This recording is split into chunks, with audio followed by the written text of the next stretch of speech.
A year-long investigation by the House Armed Services Committee concluded the Obama administration broke the law in the prisoner exchange for Army Sergeant Bowe Bergdahl last year.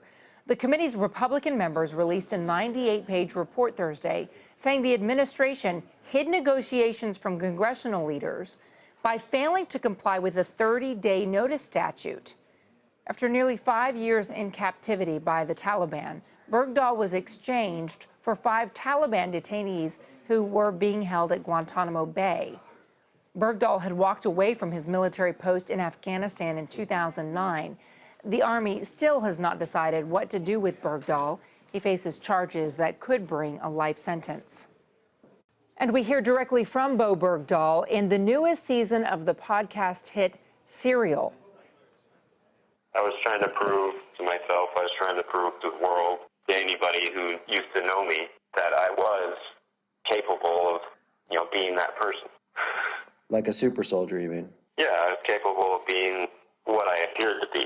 Like, doing what I did was me saying I am, I don't know, Jason Bourne. Mashable media reporter Jason Abbruzzese wrote about this season premiere, so to speak, for the new episodes of Serial. First of all, what was your takeaway about getting this different look, a very intimate look at Bowe Bergdahl? I mean, it's a much more ambitious project than their first season. It's some of the most intimate, words we've ever heard from Bergdahl. I think he's a figure that a lot of people just know from the news, just know his face maybe, or maybe even barely know his name. So now we're actually hearing recorded conversations from him, getting an idea of his mindset and what happened to him. It's pretty incredible. It seems impossible to think that anybody would not have heard of Serial at this point, because the first one was a huge hit when they profiled Adnan Syed. But in this one, to go through and to sort of look at the reasons why Bowe Bergdahl had for walking off of his duty station and then getting captured and held in captivity, what's the potential here for Serial in terms of gathering listeners and in terms of upending what it means to be a podcast? Sure. Well, I mean, yeah, like the first one was a very kind of anonymous case. That's something that nobody had ever heard of. It still captured a lot of people's attention. I think now they're seeing, a topic that they can go much broader on, something that, people across the country are going to care about. People who maybe never listened to a podcast before will be interested in. So I think that they really see this as an opportunity to say, like, not only can we do investigative journalism in a podcast for, a small population, but really for everybody. It's not even a small population, too. When you're leading the charts in terms of the podcast downloads, Serial was the fastest podcast ever to reach 5 million downloads.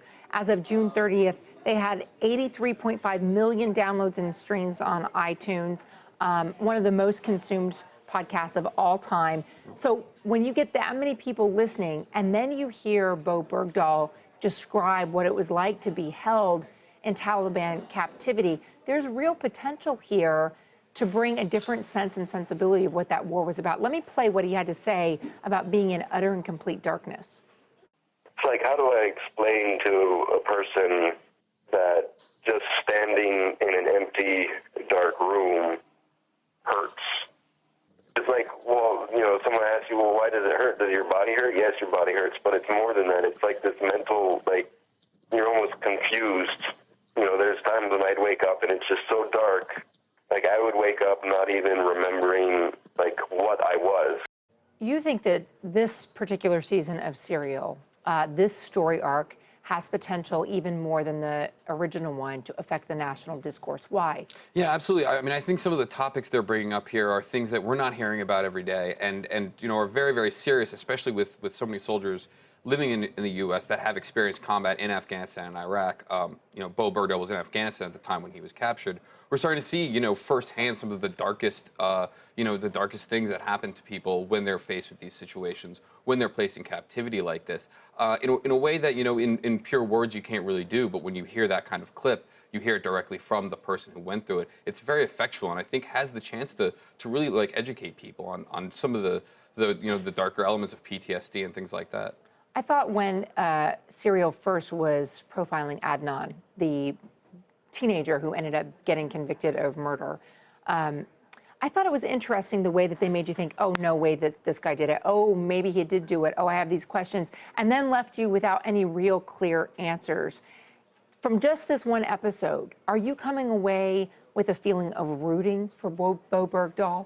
A little bit. I mean, it's hard not to hear everything from one perspective and not be swayed that way. But that's one thing that the season 1 of Serial did really well, was kind of treat Adnan Syed as the primary character, but also present, reasonable amount of compelling evidence against him, and even confront him with that evidence and say, like, what is your response to this? And we already heard in the first episode, soldiers kind of saying that they weren't really sure about this guy. They thought that he was, a little out there, a little weird for a soldier. We're also starting to hear some things even from Bergdahl himself, that kind of he had these ideas of what he could be and what he could accomplish. So it's going to be interesting to see. It definitely, I think he'll end up being a sympathetic character, but I also think they'll be working hard to try to balance that out with the case against him. What does having this on a podcast do to the old-fashioned notions of how to deliver a radio story? That's a great question. I mean, it's very interesting to see what they're doing with this season in particular. First season was just the podcast. This season they have a website where they're adding maps, they're adding video. They're really trying to make this a multimedia experience. So I think it's a podcast first, but I think they're also kind of saying to themselves, if we started here, what else can we do? There's really no limit. There's no reason we can't add on to things, but keeping the podcast, keeping this old school radio format, which has been compelling for decades and continues to be, really one of the biggest ways people still get their news. I think it's an interesting experiment. Yeah, it's great. Jason, nice talking to you. Thank you.